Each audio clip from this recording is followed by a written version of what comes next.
Totoo bang nagkakasakit kapag naulanan? So narinig niyo na ito sa mga lola niyo. Hoy, pumasok ka sa loob. Mauulanan ka.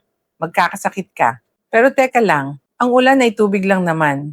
So wala namang virus na galing sa ulap. So bakit nga ba tayo nilalagnat o sinisipon pagkatapos maulanan? Totoo ba ito o pamanhiin lamang? So kapag naulanan at nababad sa ulan, bumababa ang temperatura ng katawan. Kapag nilamig ka, bababa ang resistensya ng katawan at mas madali kang makakuha ng sakit tulad ng cold or flu virus. So ang cold or flu virus ay mas nagtatagal na airborne kapag malamig ang temperatura. Nagiging stable sa malamig na ere ang cold or flu virus kung kaya mas madali siyang matransmit.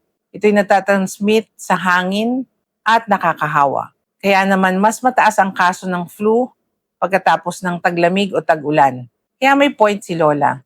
Dahil sa lamig at dahil sa pagbagsak ng temperatura ng katawan, ang mga daluyan ng dugo natin ay nagva-vasoconstrict o pinapakipot niya ang mga ugat para makonserve o matipid ang init sa iba't ibang parte ng ating katawan. So kaya tayo ay pinapaligo agad at pinagpapatuyo para uminit ulit ang katawan mo at bumalik ang normal na daloy ng dugo at lumakas muli ang iyong immune system.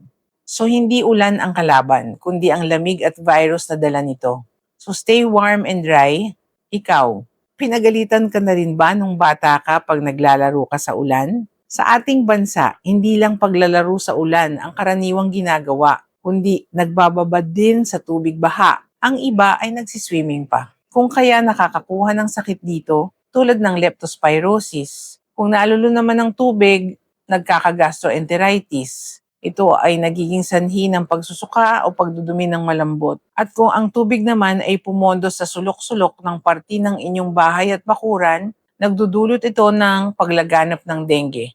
So comment below if nagkakasakit ka din ba kapag nagbababad sa tubig ulan o naulanan, and follow for more health tips.